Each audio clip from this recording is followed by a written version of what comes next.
வாக்குச்சாவடி முகவர்கள், வாக்குச்சாவடி நிர்வாகிகள், வாக்குச்சாவடியுடைய டிஜிட்டல் முகவர்கள், அவர்களோடு சேர்த்து பாக இளைஞர் அணி, பாக மகளிர் அணி, தகவல் தொழில்நுட்ப அணி என 16,000க்கும் மேற்பட்ட பூத் கமிட்டி நிர்வாகிகள் உடனான அந்த ஆலோசனை கூட்டத்தை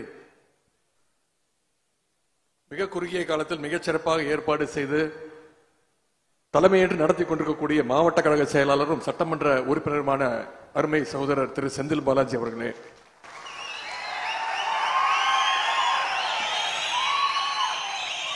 மாண்புமிகு அமைச்சர் சகோதரர் மதிவேந்தன் அவர்களே, நாமக்கல் மாவட்ட கழக செயலாளர்கள் சகோதரர் ராஜேஷ் அவர்களே, அண்ணன் KS மூர்த்தி அவர்களே, ஈரோடு நாடாளுமன்றத்துடைய நாடாளுமன்ற உறுப்பினரும் இளைஞரணியினுடைய மாநில துணை செயலாளரும் இந்த மண்டலத்தில் இளைஞரணியினுடைய பொறுப்புகளை எல்லாம் ஒருங்கிணைக்கக்கூடிய திரு சகோதரர் பிரகாஷ் அவர்களே, வரவேற்புரையாற்றிய மாநகர செயலாளர் அண்ணன் SP கனகராஜ் அவர்களே, சட்டமன்ற உறுப்பினர்கள் அண்ணன் மாணிக்கம் அவர்களே, அண்ணன் இளங்கோ அவர்களே, அக்கா சிவகாம சுந்தரி அவர்களே, கழக நெசவாளர் அணியினுடைய தலைவர் அண்ணன் நன்னியூர் ராஜேந்திரன் அவர்களே, சட்டத்துறையுடைய இணைச் செயலாளர் அண்ணன் மணிராஜ் அவர்களே, கழக சிறுபான்மையினர் நல உரிமை பிரிவினுடைய இணைச் செயலாளர் அக்கா முனவர் ஜான் அவர்களே, கொள்கை பரப்பு துணை செயலாளர் அண்ணன் கரூர் முரளி அவர்களே, வர்த்தகர் அணியினுடைய துணை செயலாளர் அண்ணன் பல்லவி ராஜா அவர்களே, தொழிலாளர் அணியினுடைய துணை செயலாளர் அண்ணன் விஜயகுமார் அவர்களே, சட்டமன்ற தொகுதி பார்வையாளர் அண்ணன் பணப்பட்டி தினகரன் அவர்களே, சகோதரர் பொள்ளாச்சி சித்திக் அவர்களே, அண்ணன் அம்பாள் நந்தகுமார் அவர்களே, சகோதரர் கேசவன் அவர்களே, மாவட்ட கழக நிர்வாகிகள் அண்ணன் ராஜேந்திரன் அவர்களே, கருணாநிதி அவர்களே, பூவே ரமேஷ் பாபு அவர்களே, சகோதரி மகேஸ்வரி அவர்களே, சகோதரர் பரத் அவர்களே, தலைமை செயற்குழு உறுப்பினர்கள் அண்ணன் ராஜகோபால் அவர்களே, அண்ணன் குளித்தலை சிவராமன் அவர்களே, திரு செந்தில் அவர்களே, திரு துரைராஜ் அவர்களே, திரு சாலை சுப்பிரமணிய அவர்களே, கழகத்துடைய பொதுக்குழு உறுப்பினர்களே, பகுதி ஒன்றிய நகர பேரூர் கிளை வார்டு கழக செயலாளர்களே, பொறுப்பாளர்களே, நிர்வாகிகளே, மாநகராட்சியுடைய மேயர் சகோதரி கவிதா கணேசன் உள்ளிட்ட அனைத்து உள்ளாட்சி அமைப்புகளுடைய பிரதிநிதிகளே, மாவட்ட இளைஞரணி அமைப்பாளர் சகோதரர் சக்திவேல், மாநகர இளைஞரணி அமைப்பாளர் சகோதரர் கராத்தே பூபதி உள்ளிட்ட இளைஞரணி உள்ளிட்ட அனைத்து சார்பு அணிகளுடைய நிர்வாகிகளே, இங்கே தங்களுடைய அனுபவங்களை எல்லாம் இந்த ஒன்றிணைவோம் தமிழ்நாடு முன்னெடுப்பின் மூலம் அவர்கள் பெற்றுக்கொண்ட அனுபவங்கள் எல்லாம் உங்களிடத்தில் பகிர்ந்து கொண்டுள்ள ஐடிவிங்களுடைய மாவட்ட துணை ஒருங்கிணைப்பாளர் சகோதரி வழக்கறிஞர் விமலாதினி அவர்களே, ஐடிவிங்களுடைய தொகுதி ஒருங்கிணைப்பாளர் சகோதரர் திலீபன் அவர்களே, நன்றியுரை ஆற்ற உள்ள பகுதி கழக செயலாளரும் துணை மேயருமான தாரணி சரவணன் அவர்களே, இந்த பகுதியுடைய வார்டு கழக செயலாளர்கள் திரு ராஜேந்திரன் அவர்களே, திரு ரமேஷ் அம்பிகாபதி அவர்களே, மாமன்ற உறுப்பினர் கயல்வழி அம்பிகாபதி அவர்களே, நிகழ்ச்சியில் கலந்து கொண்டுள்ள சிறப்பித்துள்ள கழகத்துடைய மூத்த முன்னோடிகளே, கரூர் மாவட்டத்திற்கு உட்பட்ட அனைத்து பாகங்களுடைய நிர்வாகிகளே, முத்தமிழங்கி டாக்டர் கலைஞருடைய உயிரினும் மேலான அன்பு உடன்பிறப்புகளே, அத்தனை பேருக்கும் முதற்கனுடைய மாலை வணக்கத்தை நான் தெரிவித்துக் கொள்கின்றேன். இன்றைக்கு பல்வேறு நிகழ்ச்சிகள், நேற்று இரவு கரூர் மாவட்டத்திற்கு வருகை தந்தேன். வந்ததிலிருந்து எங்கு போனாலும் எழுச்சி எழுச்சி எழுச்சி தான். அந்த அளவுக்கு உங்களுடைய வரவேற்பு ஒவ்வொரு இடத்திலையும் மிகச் சிறப்பாக இருந்தது. அதைத் தொடர்ந்து இன்றைக்கு காலையில் பல்வேறு நிகழ்ச்சிகள், அரசு நிகழ்ச்சிகள், மாலையிலும் ஒரு அரசு நிகழ்ச்சி, ஆய்வு நிகழ்ச்சிகள், இளைஞரணி அறிமுக கூட்டம், நலத்திட்ட உதவிகள், புதிய பேருந்து நிலையம் திறப்பு விழா, இப்படி பல்வேறு நிகழ்ச்சிகளை முடித்துக் கொண்டு இன்றைக்கு இந்த BLA 2 BLC BDA உறுப்பினர்கள் ஆலோசனை கூட்டத்தில் கலந்து கொண்டு உங்களை எல்லாம் சந்திக்கின்ற அந்த வாய்ப்பை கொடுத்ததற்கு திரு செந்தில் பாலாஜி அவர்களுக்கு மீண்டும் என்னுடைய வணக்கத்தையும் நன்றி நான் தெரிவித்துக் கொள்கிறேன். கரூருக்கு எப்ப வந்தாலும் ஒரு புது விதமான உற்சாகம் ஏற்பட்டுவிடும். அது இன்றைக்கு எனக்கு ஏற்பட்டிருக்கிறது.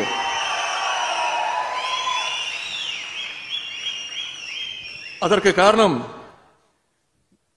நம்முடைய முத்தமிழர் கலைஞர் அவர்கள் நின்ற தேர்தலெல்லாம் வென்ற ஒரே தலைவர் நம்முடைய தலைவர் கலைஞர் அவர்கள். அவரை முதன்முறையாக சட்டப்பேரவைக்கு அனுப்பியது நம்முடைய கரூர் மண், இந்த கொளுத்தரை தொகுதி. அப்படிப்பட்ட கரூர் மண்ணுக்கு வரை தந்து இந்த உணர்ச்சியோடு நெகிழ்ச்சியோடு உங்களை சந்திக்கின்ற வாய்ப்பை நான் பெற்றிருக்கின்றேன். இத ஆலோசனை கூட்டம் அப்படின்னு உங்களுடைய சட்டமன்ற உறுப்பினர் முன்னாள் அமைச்சர் மாவட்ட கழக செயலாளர் செந்தில் பாலாஜி அவர்கள் சொன்னார்கள். எந்த ஆலோசனை கூட்டமாவது இவ்வளவு எழுச்சியா நடைபெறுமா? கிட்டத்தட்ட ஒரு மாவட்ட மாநாடு போல இவ்வளவு பெருசாக, இவ்வளவு எழுச்சியாக, இவ்வளவு பிரம்மாண்டமாக இவ்வளவு பேர் பங்கு பெறுகின்ற ஆலோசனை கூட்டம் முதல் ஆலோசனை கூட்டம் இதுவாதான் இருக்கும்.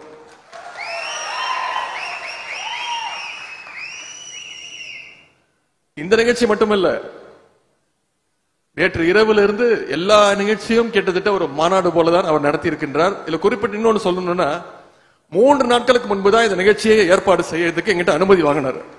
3 நாட்கள்ல இப்படி ஒரு நிகழ்ச்சியை ஏற்பாடு செய்திருக்கிறார்னா அதுக்கு அவருடைய உழைப்பு தான். இந்த கரூர் மாவட்டத்தில் 4 சட்டமன்ற தொகுதிகள், கரூர், அரவக்குறிச்சி, கிருஷ்ணராயபுரம், குளித்தலை. இந்த 4 சட்டமன்ற தொகுதியிலும் ஏறக்குறைய 1055 வாக்குச்சாவடிகள்.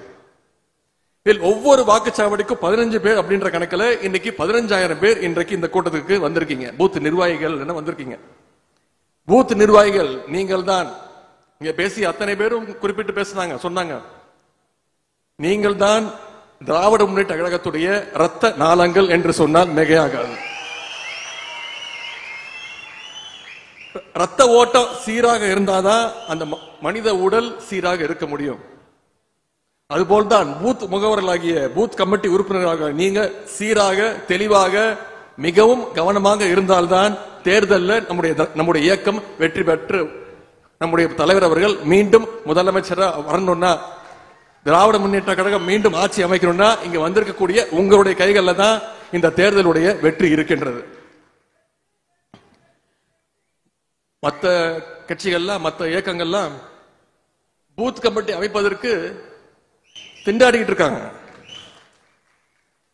அப்படிப்பட்ட இந்த நேரத்தில் நம்முடைய கழகத்தில் பூத் கமிட்டி மட்டும் இல்ல, ஒவ்வொரு பூத் கமிட்டிக்கும் ஒரு டிஜிட்டல் ஏஜென்டை நியமித்து தேர்தல் வேலைகளை நாம மட்டும்தான் நவீனப்படுத்தி இருக்கின்றோம்.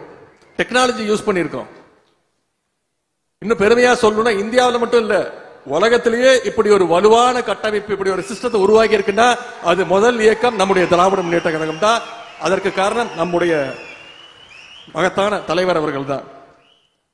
அடித்தளத்திலிருந்து தலைமை வரைக்கும் உறுதியான அமைப்பை கொண்ட கட்சி தான் நம்முடைய திராவிட முன்னேற்ற கழகம் என்பதை நீங்க அறிவிங்க. கழகத்துடைய அடித்தளம் என்பது இங்க வந்திருக்கக்கூடிய நமது பூத் கமிட்டி உறுப்பினர்கள் நீங்க தான். அப்படிப்பட்ட உங்களை 2026 சட்டமன்ற தேர்தலை முன்னிட்டு அதற்கு முன்பு உங்களை எல்லாம் சந்திப்பதில் கூடுதல் மகிழ்ச்சி. ஏன்னா இந்த வெற்றிக்கு நீங்க தான் தேடி தரப்போறீங்க தலைவர் அவர்களுக்கு. இன்னைக்கு நம்முடைய முதலமைச்சர் அவர்கள், நம்முடைய திராவிட மாடல் அரசு ஏராளமான திட்டங்களை செயல்படுத்தி வருகின்றது. அதெல்லாம் நீங்க தெரிஞ்சுக்கணும். சில திட்டங்களை மட்டும் இங்க ஏற்கனவே குறிப்பிட்டு பேசி இருக்கிறாங்க. சில திட்டங்களை மட்டும் இங்க நான் குறிப்பிட்டு பேச விரும்புகின்றேன். முதல் திட்டம், நம்ம தேர்தல் அறிக்கையில சொன்ன திட்டம், நம்முடைய முதலமைச்சர் அவர்கள் பொறுப்பேற்று கையெழுத்து போட்ட முதல் திட்டம், முதல் கையெழுத்து, அதுதான் மகளிருக்கான அந்த விடியல் பயணம் திட்டம். இந்த விடியல் பயண திட்டத்துல இதுவரைக்கும் இந்த 4 வருடங்கள்ல 730 கோடி பயணங்கள், எவ்வளவு 730 கோடி பயணங்களை மகளிர் மேற்கொண்டிருக்கிறாங்க தமிழ்நாடு முழுக்க. இதுவே இந்த திட்டத்துடைய மிகப்பெரிய வெற்றி. ஒவ்வொரு மகளிரும் சராசரியா மாதம் 900 ரூபாயில இருந்து 1000 ரூபாய் வரைக்கும் இந்த திட்டத்தினால மட்டும் சேமிக்கிறாங்க. இந்த விடியல் பயண திட்டத்தின் மூலம் இந்த கரூர் மாவட்டத்தில் மட்டும் 11 கோடியே 20 லட்சம் பயணங்களை மகளிர் மேற்கொண்டிருக்கிறாங்க. உங்க மாவட்டத்தில் மட்டும் 11 கோடியே 20 லட்சம் பயணங்கள். அதே மாதிரி நம்முடைய முதலமைச்சர் அவர்கள் இன்னொரு திட்டத்தை அறிவிச்சார். பெண் குழந்தைங்க படிக்கணும், பள்ளிக்கூடத்துக்கு படிச்சா பள்ளிக்கூட படிப்பு படிச்சா பத்தாது, உயர்கல்வி படிக்கணும். அரசு பள்ளியில படிச்சு உயர்கல்வி படிக்க எந்த காலேஜில் சேர்ந்தாலும் சரி, அது தனியார் கல்லூரியா இருந்தாலும் சரி, அந்த பெண்ணுடைய பேங்க் அக்கவுண்ட்ல புதுமை பெண் அப்படின்ற திட்டத்தின் கீழே 1000 ரூபாய் மாதம் மாதம் கல்வி ஊக்கத்தொகை வழங்கப்படும் முதலமைச்சர் அறிவிச்சார். உடனே மாணவர்கள்லாம் வந்தாங்க, பெண்களுக்கு மட்டும் தானா, மாணவிகளுக்கு மட்டும் தானா, எங்களுக்கு கொடுங்க தலைவர் அறிவிச்சார். தமிழ் புதல்வன் அப்படின்ற திட்டம். இந்த திட்டத்தின் மூலம் தமிழ்நாடு முழுக்க இன்றைக்கு 8 லட்சம் மாணவ மாணவிகள் பயன்பெற்றுக்கிட்டு வராங்க, உயர்கல்வி படிச்சுட்டு இருக்கிறாங்க. இந்த கரூர் மாவட்டத்தில் மட்டும் 15,000 மாணவ மாணவிகள் மாதம் மாதம் இந்த கல்வி ஊக்கத்தொகை புதுமை பெண் தமிழ் புதல்வன் திட்டத்தின் மூலம் பயன்பெற்றுக்கிட்டு வராங்க. அதே மாதிரி இந்தியாவிலே எந்த மாநிலத்திலும் இல்லாத திட்டம், அதுதான் முதலமைச்சருடைய காலை உணவு திட்டம். குழந்தைங்க பள்ளிக்கூடத்திற்கு வரணும். காலையில சீக்கிரம் எந்திரிச்சு வேலைக்கு போற பெற்றோர்கள் முன்னாடி எல்லாம் குழந்தைங்களை வெறும் வயிற்றுல அமுச்சு விட்டுருவாங்க, பள்ளிக்கூடத்துக்கு போயிட்டு பாத்துக்கலாம், மத்தியானம் பாத்துக்கலாம் அப்படின்னு அமுச்சு விட்டுட்டு அதே நினைப்பா இருப்பாங்க. பசியோட போனானே, ஸ்கூலுக்கு போனானே, போய் தூங்கிட்டானா, பாடத்தை படிச்சானா அப்படின்னு அந்த நினைப்புல இருப்பாங்க. ஆனா இன்னைக்கு ஒட்டுமொத்த தமிழ்நாட்டு பெற்றோர்களும் தைரியமா தங்களுடைய குழந்தைகளை பள்ளிக்கூடத்துக்கு அனுப்புறாங்க. என் குழந்தைய பார்த்துக்க நம்முடைய முதலமைச்சர் இருக்கிறாரு, நம்முடைய திராவிட மாடல் அரசு இருக்கு அப்படின்னு வாழ்த்தி அனுப்புறாங்க. முதலமைச்சருடைய காலை உணவு திட்டம் அரசு பள்ளியில 1ஆம் வகுப்புல இருந்து 5ஆம் வகுப்பு வரை படிக்கக்கூடிய அனைத்து குழந்தைகளுக்கும் தரமான முதலமைச்சர் காலை உணவு திட்டம். இதுல ஒவ்வொரு நாளும் தமிழ்நாடு முழுக்க 20 லட்சம் குழந்தைங்க இந்த திட்டத்தின் மூலம் பயன்பெறாங்க. இந்த கரூர் மாவட்டத்தில் மட்டும் 31,000 குழந்தைங்க பயன்பெற்றுக்கிட்டு வராங்க முதலமைச்சருடைய காலை உணவு திட்டம். இது எல்லாத்திற்கும் மேல ஒரு திட்டம், தலைவர் அவர்கள் தேர்தல் அறிக்கையில சொன்ன திட்டம், இதை நிறைவேற்றவே முடியாதுன்னு எதிர்கட்சிகள்லாம் நம்மளை விமர்சித்த திட்டம். ஆனா 2 ஆண்டுகளுக்கு முன்பு செப்டம்பர் 15ஆம் தேதி பேரறிஞர் அண்ணாவுடைய பிறந்த நாள்ல நம்முடைய முதலமைச்சர் அறிவிச்சு இன்னையோட 22 மாசம் இந்த திட்டத்தை நடைமுறைப்படுத்தியிருக்கிறார் நம்முடைய முதலமைச்சர் அவர்கள். அதுதான் கலைஞர் மகளிர் உரிமை தொகை திட்டம். 22 மாசம் கொடுத்திருக்கிறோம். எத்தனை பேருக்கு தெரியுமா? தமிழ்நாடு முழுக்க 1,15,00,000 மகளிருக்கு மாதம் 1000 ரூபாய் கலைஞர் மகளிர் உரிமை தொகை திட்டம் போயிருக்கு. இன்றைக்கு நான் கரூர் மாவட்டத்தில் செல்கின்ற இடங்கள்லாம் மகளிர் ஒரு 5-6 பேர் கூட்டமா வந்தாங்கன்னா பொதுவா அது குறை சொல்றதுக்கு வருவாங்க.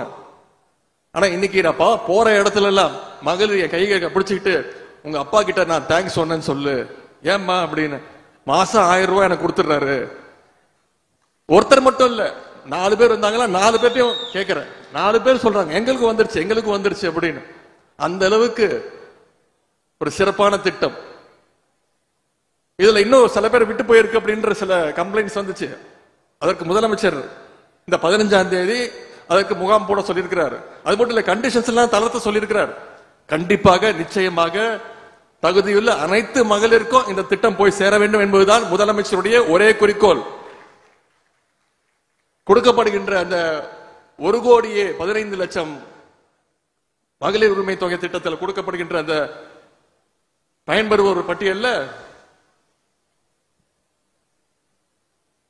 நம்முடைய கரூர் மாவட்டத்தில் மட்டும் 1,70,000 குடும்ப தலைவிகள் ஒரு மாதமும் பயன்பெற்றுட்டு வராங்க. 1,70,000 பேர். நம்முடைய அரசனுடைய இப்படிப்பட்ட சிறப்பான திட்டங்கள் மூலமாகத்தான் தமிழ்நாடுடைய பொருளாதார வளர்ச்சி எந்த காலத்திலும் இல்லாத அளவிற்கு 9.69% 9.69% இந்தியாவிலேயே முதல் இடத்துல நம்முடைய தமிழ்நாடு இருக்கு பொருளாதார வளர்ச்சியில. நம்முடைய தலைவர் நம்முடைய அரசு ஒரு பக்கம் இப்படி நல்ல நல்ல மக்கள் நல திட்டங்களை தீட்டிட்டு வராரு. ஆனா மறுபக்கம் ஒன்றிய அரசு நமக்கு சப்போர்ட் பண்ணுதா, நமக்கு சாதகமா இருக்கா? ஒன்றிய அரசுடைய சர்வாதிகாரத்தை எதிர்த்து தமிழ்நாட்டுடைய மண் மொழி மானத்தை காப்பாற்றுற வரிசையில அந்த பணியில முன் வரிசையில நிற்பது நம்முடைய தலைவர் அவர்கள், நம்முடைய அரசு. இன்றைக்கு ஒன்றிய அரசு மும்மொழி கொள்கை, ஹிந்தி திணிப்பு, டீலிமிட்டேஷன், நிதி உரிமை பறிப்பு, இப்படி ஏகப்பட்ட சூழ்ச்சிகளை மறைமுகமா இல்ல நேரடியாகவே தமிழ்நாடு அரசு எடுத்து செஞ்சுட்டு இருக்கு. இதையெல்லாம் வீழ்த்த வேண்டிய கடமை நமக்கு இருக்கு. அதனால்தான் நம்முடைய தலைவர் அவர்கள் ஓரணியில் தமிழ்நாடு என்ற அந்த முன்னெடுப்பை, சிறப்பான முன்னெடுப்பை தொடங்கி வைத்தார். இதன் மூலம் ஒவ்வொரு பூத் கமிட்டி உறுப்பினர்களும் உங்களுடைய பூத்தில் இருக்கக்கூடிய ஒவ்வொரு வீட்டிற்கும் நீங்க செல்ல வேண்டும், மக்களை சந்தித்து பேச வேண்டும். கட்சி பாகுபாடு வேறுபாடெல்லாம் பார்க்க வேண்டிய அவசியமே கிடையாது. அனைத்து வீடுகளுக்கும் செல்ல வேண்டும் என்று தலைவர் அவர்கள் உத்தரவிட்டிருக்கிறாங்க.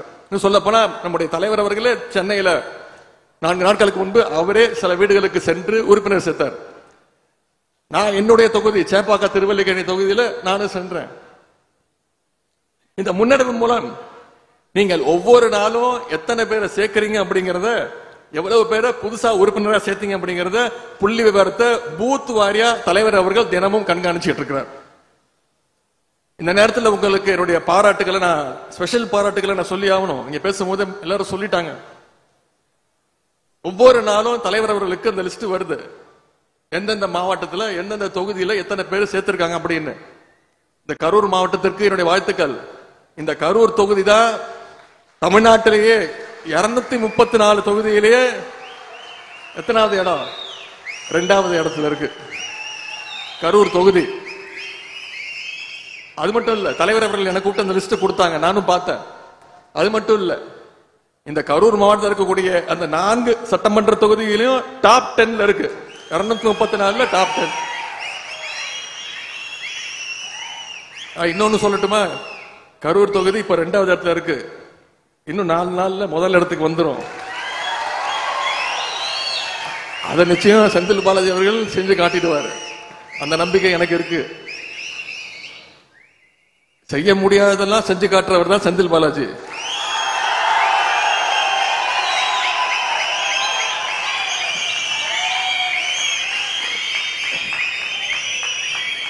நான் இது ஏன் சொல்றேன்னா, கரூர் மட்டும் இல்ல, மிச்ச 3 தொகுதியிலும் நீங்க போட்டி போடணும். மற்ற மாவட்டங்களோட போட்டி போடுவாங்க. ஆனா கரூர் மாவட்டம் மட்டும்தான் கரூர் மாவட்டத்துக்கு கூட போட்டி போட்டுக்கிட்டு இருக்குது. இதெல்லாம் நான் ஏன் சொல்றேன்னா, தினமும் தலைவர் அவர்களை உங்களை எல்லாம் உங்களுடைய செயல்பாடுகளை ரொம்ப உன்னிப்பா கவனிச்சுட்டு இருக்கிறாங்க. பல பேருக்கு தலைவர் அவர்களே தொலைபேசியில அழைத்து பேசிட்டு இருக்காங்க. அந்த வீடியோ எல்லாம் பார்த்திருப்பீங்க. மாவட்ட செயலாளர்கிட்ட பேசுறாங்க, என்னையும் அழைத்து என்னையும் ஃபாலோ பண்ண சொல்லிட்டு இருக்கிறாங்க. எனவே தலைவர் அவர்கள் மிகுந்த உன்னிப்போடு கவனிச்சுட்டு இருக்கிறாங்க. எனவே யாரும் இந்த பணியை நிச்சயமாக நீங்க அலட்சியமாக எடுத்துக்க மாட்டீங்கன்னு நான் நம்புறேன். அலட்சியமாக எடுத்துக்கொள்ள கூடாது என்று நான் உங்களை கேட்டுக்கொள்கின்றேன். இன்றைக்கு தமிழ்நாட்டையும் தமிழ்நாட்டு மக்களுடைய மாநிலத்துடைய உரிமைகளையும் பாதுகாக்க ஒரே ஒரு ஆள் யாருன்னா அது நம்முடைய தலைவர் அவர்கள் மட்டும்தான் என்பதை நீங்கள் அறிவீர்கள். ஆனா எதிர்கட்சி தலைவர் திரு எடப்பாடி பழனிசாமி அவரும் கிளம்பி இருக்கிறார். என்ன சொல்றாரு? தமிழ்நாட்டு உரிமைகளை நான் காப்பாற்ற போறேன் அப்படின்றாரு. இதை சொன்னா நம்மளை விட்டுருங்க, அதிமுக நம்ப மாட்டான். மக்கள் எப்படி நம்புவாங்க? கடந்த 10 வருடங்களாக தமிழ்நாட்டுடைய உரிமைகள் அத்தனையும் பாஜகவுக்கு அடகு வச்சவர் தான், ஆட்சியில் இருக்கும் போது அடகு வச்சவர் தான் இன்றைக்கு எதிர்கட்சி தலைவர் இருக்கக்கூடிய திரு எடப்பாடி பழனிசாமி அவர்கள். அவர் நம்மளுடைய ஓரணியில் தமிழ்நாடு முன்னெடுப்ப விமர்சிக்கிறார். என்ன தெரியுமா சொல்றாரு? திமுக பாத்தீங்கன்னா தேர்தல் வந்தோடனே தமிழ்நாட்டு மக்களுடைய கதவுகளை எல்லாம் தட்டுது அப்படின்னு சொல்லி இருக்கிறார். ஊர்வலம் கிளம்பி இருக்கிறார் சொகுசு பஸ்ல, பார்த்திருப்பீங்க தொலைக்காட்சியில. திரு எடப்பாடி பழனிசாமி அவர்களே, நான் உங்களிடத்திலே பணிவாக சொல்லிக் கொள்வது, நாங்கள் உங்களை போல டெல்லிக்கு திருட்டுத்தனமாக சென்று அமித்ஷாவுடைய வீட்டு கதவையோ அல்ல கமலாலத்துடைய வீட்டு கதவையோ தட்டவில்லை. தைரியமாக தெம்பாக எங்களுடைய தமிழ்நாட்டு மக்களுடைய கதவுகளை தான் நாங்கள் தட்டி கொண்டிருக்கிறோம். உரிமையோடு தட்டுவோம். அது மட்டும் இல்ல, நேற்று ஒரு கருத்து சொல்லியிருக்கிறாரு, நீங்க பார்த்திருப்பீங்க தொலைக்காட்சிகள்ல. இந்த அரசு ஒரு மிகப்பெரிய மோசடியை செஞ்சிருச்சு. என்ன அப்படின்னு கேட்டா, அறநிலையத்துறையுடைய பணத்தை எடுத்து கல்வி நிலையங்கள் கல்லூரிகள் கட்டிட்டாரு இவரு. இது ஒரு பெரிய மோசடி அப்படின்றார். யாராவது இது ஒத்துப்பாங்களா? காலேஜ் கட்டினது தப்புன்றாரு. அறநிலையத்துறை நிலையம் வெறும் கோயில் தான் கட்டணும் அப்படின்னு சொல்றாரு எதிர்கட்சி தலைவர். நமக்கெல்லாம் ஒரு வெக்கக்கேடு. இவரெல்லாம் தமிழ்நாட்டுடைய முதலமைச்சரா உட்கார்ந்து இருக்கிறார் 4 வருடங்கள். அது மட்டும் இல்ல, அறநிலையத்துறையே இருக்கக்கூடாதுன்னு சொல்ற பாஜகவோட கூட்டு வச்சுக்கிட்டு அறநிலையத்துறையை பத்தி இவர் அக்கறையா பேசுற மாதிரி நடிக்கிறார்.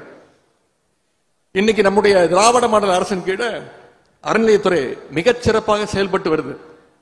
இந்த 4 வருஷத்துல மட்டும் 2700 கோயில்களுக்கு நம்முடைய ஆட்சியில குடமுழக்கு விழா நடத்தப்பட்டிருக்கிறது. மிகப்பெரிய ஒரு சாதனை. கோயில்கள் மூலமா பிற்படுத்தப்பட்ட, மிகவும் பிற்படுத்தப்பட்ட, ஒடுக்கப்பட்ட குழந்தைகளுக்கு உயர்கல்வி போய் சேருவதில் ஏதாவது தவறு இருக்கா?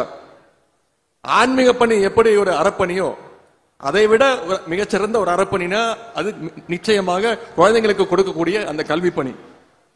நம்ம வீட்டு குழந்தைகளுடைய கல்விக்கு எதிராக பேசியிருக்கக்கூடிய திரு எடப்பாடி பழனிசாமி அவர்களுக்கு வர்ற தேர்தலில் தமிழ்நாட்டு மக்களும் தமிழ்நாட்டு மாணவர்களும் சரியான பாடத்தை கத்துக் கொடுப்பாங்க. அதே போல 2 நாளைக்கு முன்பு ஒரு பத்திரிகையாளர் சந்திப்பு திரு எடப்பாடி பழனிசாமி அவர்கள் சந்திக்கிறார்.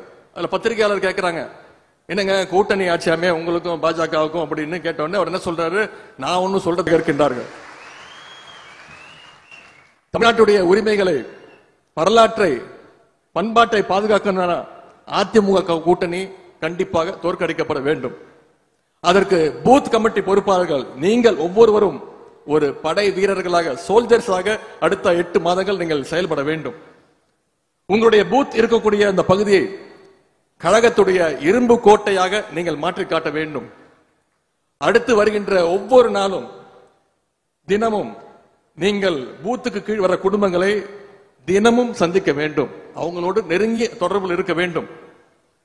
அரசினுடைய திட்டங்களை நீங்கள் விளக்க வேண்டும். மெம்பர்ஷிப் கொடுத்தோம்னு நின்றக்கூடாது. அதற்கு பிறகும் நீங்க உங்களுடைய பகுதியில் இருக்கக்கூடிய அந்த வாக்காளர்களை நீங்க தொடர்ந்து ஃபாலோ செய்து கொண்டே இருக்க வேண்டும்.